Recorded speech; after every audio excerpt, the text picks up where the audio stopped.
বাংলাদেশের রাজনীতিতে শিক্ষার্থীদের জন্য চমৎকার সুদিন আসছে। শিক্ষার্থীরা বাংলাদেশ দাপিয়ে বেড়াবে।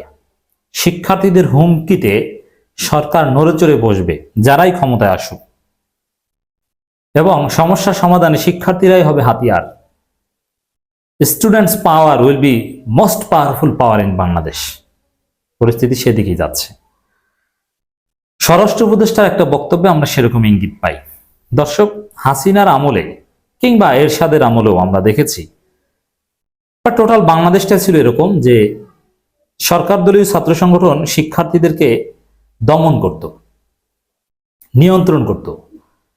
ক্যাম্পাসের সিট বরাদ্দ থেকে শুরু করে সব সরকার দলীয় ছাত্র সংগঠনের বাইরে কিছু বলতে পারতো না। কেউ বলার চেষ্টা করলে তাকে নির্যাতন করা হতো। কত ভয়ানক নির্যাতন নিয়ে আমরা কথা বলেছি, আপনারা জানেন। এজন্য শিক্ষার্থীরা তাদের শক্তি দেখাতে পারতো না, অন্যায়ের বিরুদ্ধে বলার সুযোগই দিত না। অন্যায়ের বিরুদ্ধে বলতে গেলেই শিক্ষার্থীদেরকে দমন করত ক্ষমতাসীন দলের ছাত্র সংগঠন, এবং পুলিশ শিক্ষার্থীদেরকে হত্যা করত, তাদেরকে জেলে নিত।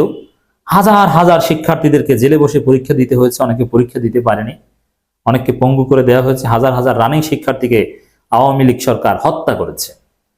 এর মানে শিক্ষার্থীরা কিন্তু পাওয়ার এক্সারসাইজ করতে পারেনি, প্রতিবাদ করতে পারেনি। কিন্তু শেষ পর্যন্ত সেই শিক্ষার্থীরাই ভয়কে জয় করে, মৃত্যুকে উপেক্ষা করে জীবন দিয়ে হলেও হাসিনার পতন ঘটিয়েছে। কিন্তু আগামীর যে বাংলাদেশ, শিক্ষার্থীরা তো আর দেশ চালাবে না। শিক্ষার্থীরা যদি কোনো দল করে, তারা যদি নির্বাচনে যেতেও, যারা জিতবে তারা তো আর শিক্ষার্থী থাকবে না। যেমন সাপোজ এখন যে নাগরিক কমিটি যারা দল করবে, বৈষম্যবিরোধী ছাত্র আন্দোলন, এরা তো আর শিক্ষার্থী থাকবে না।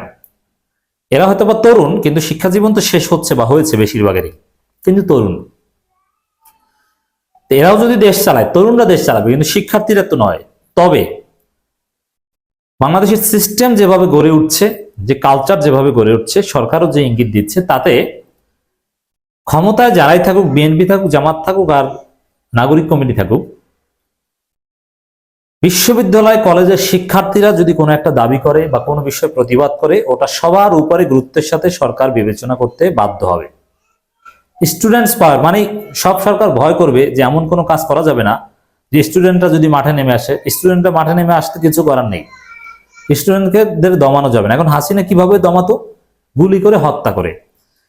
কিন্তু স্বরাষ্ট্র উপদেষ্টার বক্তব্য, ছাত্রদের উপর প্রাণঘাতী অস্ত্র ব্যবহার করা যাবে না। স্বরাষ্ট্র উপদেষ্টা এর মানে ছাত্রদের উপর যদি প্রাণঘাতী অস্ত্র ব্যবহার না করে, জাস্ট টিয়ার শেল আর লাঠি চার্জ করে ছাত্রদের বিক্ষোভ কেউ দমাতে পারবে না। এর মানে বাংলাদেশে কি হবে? কোনো সরকার যদি উল্টাপাল্টা করে, ছাত্ররা 2-3 দিনের মধ্যে সরকারকে ফেলে দিবে। কারণ তাদের উপর প্রাণঘাতী অস্ত্র বাংলাদেশে আর কেউ ব্যবহার করবে না, এটা সাহস পাবে না। আর প্রাণঘাতী অস্ত্র ব্যবহার ছাড়া আপনি তাদেরকে কিভাবে বিক্ষোভ দমন করবেন? বেশি বাড়াবাড়ি করলেই তো তারা আপনার গণভবন বা আপনার কার্যালয় দখল করে নেবে। মানে এটা গণতন্ত্রের জন্য খুবই কার্যকর, যে বেশি বাড়াবাড়ি করলে খবর আছে। এবং এর মধ্য দিয়ে ছাত্রদের ক্ষমতায়ন হবে, ছাত্রদের রাজনীতিতে আসার স্পৃহা বাড়বে। অনেকে ছাত্র জীবন শেষ করেই দ্রুত রাজনীতি আসবে, নির্বাচন করবে। কারণ স্টুডেন্টস পাওয়ার, তারুণ্যের শক্তি। আমি মনে করি স্টুডেন্টস পাওয়ার, তারুণ্যের শক্তি, তরুণদের সম্ভাবনা যদি গুলি করে ভয়ের সংস্কৃতি তৈরি করে রাখা যায় হাসিনার মতো, তাহলে শিক্ষার্থীদের এই পাওয়ার কাজে আসবে না। আর শিক্ষার্থীরা সবসময় দেশের পক্ষেই থাকে, তাদের আলাদা কোনো কায়েমি স্বার্থ থাকে না। শিক্ষার্থীরা, ইয়াংরা, তারা কোনো বিদেশি শক্তির এজেন্ট হয় না, তারা দেশের জন্যই লড়ে। হ্যাঁ, তাদের চরিত্র বা তাদের নানান সমস্যা থাকতে পারে, কিন্তু যখন তারা ঐক্যবদ্ধভাবে আন্দোলন করে, আপনি নিশ্চিত থাকেন যে এই আন্দোলনে কোনো সমস্যা নেই, বৃহত্তর স্বার্থে। তাদেরকে বিভ্রান্ত করা যায় না। এজন্য শিক্ষার্থীদের জন্য সুদিন আসছে, গণতন্ত্রের জন্য সুদিন আসছে, স্বৈরাচারের জন্য দুর্দিন আসছে। শিক্ষার্থীদেরকে জনমের মতো ভয় পাবে এস্টাবলিশমেন্ট, এমনকি সেনা শাসনের সাহস অনেকে করবে না। জাস্ট এইটা যদি কার্যকর হয় যে প্রাণঘাতী অস্ত্র ব্যবহার করা যাবে না, আর যাই করুক, পিটাবে, টিয়ারশেল মারুক, ওইসব টিয়ারশেল মিয়ারশেল। হাসিনার আমলে সরাসরি মৃত্যুকে লাশের উপর পাড়া দিয়ে সামনের দিকে চলে গেছে, কিছু ঘটেনি। 5 তারিখ সবাই মৃত্যুর প্রস্তুতি নিয়ে মাঠে নেমেছিল। অতএব এই শিক্ষার্থীদের কেউ দমন করতে পারবে না। অতএব আগামী দিনে বাংলাদেশ শিক্ষার্থীদের অনেক পাওয়ার থাকবে, রাজনীতিতে বিভিন্ন জায়গায় সুদিন আসছে। অতএব তরুণ প্রজন্মকে রাজনীতিমুখী হওয়ার আহ্বান আমরা জানাবো। ছাত্রদের উপর লেথাল ওয়েপন বা প্রাণঘাতী অস্ত্র ব্যবহার করা যাবে না বলে জানিয়েছেন স্বরাষ্ট্র উপদেষ্টা জাহাঙ্গীর আলম চৌধুরী। এই যে সরোয়ার্দী কলেজ কবি নজরুল কলেজ ভার্সাস মাহবুবউদ্দিন মোল্লা কলেজ সংঘর্ষ হয়েছে, সেখানে কিন্তু সুযোগ ছিল লেথাল ওয়েপন ব্যবহার করে তাদের ছত্রভঙ্গ করে দেয়, কিন্তু করেনি। বল প্রয়োগ করতেই রাজি নয়। কিছু কিছু ক্ষেত্রে বল প্রয়োগ করা দরকার আছে, কিন্তু সরকার শিক্ষার্থীদের যথেষ্ট মূল্যায়ন করছে যে এরা ভুল করলেও এদের সাথে যেন আবার বাড়াবাড়ি করা না হয়, বরং অন্যভাবে কিভাবে সমাধান করা যায় সেটা দেখছে। তিনি বলেছেন সড়ক বন্ধ করে আন্দোলন করার চেয়ে একটি নির্দিষ্ট জায়গায় আন্দোলন করা ভালো। তার প্রশ্ন, সবকিছুর জন্য কোনো আন্দোলন কেন করতে হবে? এখন সরকারকে নিজের সরকার যারা মনে করবে তারা তো আন্দোলন করবে না, তারা তো সরকারের কাছে দাবি দিয়ে উত্থাপন করবে। অতএব যারা আন্দোলন করবে বুঝতে হবে যে তারা সরকারকে আপন মনে করতে পারছে না।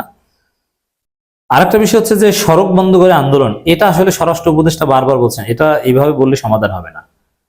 আন্দোলন সড়ক বন্ধ করে, সড়ক বন্ধ ছাড়া আন্দোলন করলে সেটা কর্তৃপক্ষের টনক নড়ে না।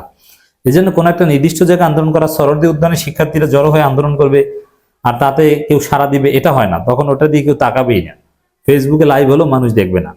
অতএব আন্দোলন মানেই রাস্তাঘাটে আন্দোলন যাতে না লাগে, বরং সেই ব্যবস্থা করুন। সরকার আলোচনার মাধ্যমে সমস্যার সমাধানে আগ্রহী জানিয়ে তিনি আরো বলেন, বিভিন্ন কলেজের শিক্ষার্থীরা নিজেদের মধ্যে আলাপ আলোচনা করে সমস্যা নিরসন করতে পারে। ছাত্রদের প্রতিনিধিরাও নিজেদের মধ্যে আলাপ আলোচনা করে সংকট নিরসনে ভূমিকা রাখতে পারে।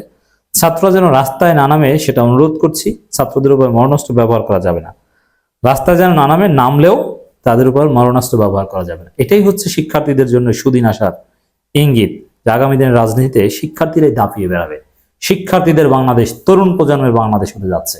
আগামী সংসদে দেখবেন যে অর্ধেকের বেশি এমপি তরুণ, ইয়াং, যাদের বয়স 40-এর নিচে, 35-এর নিচে।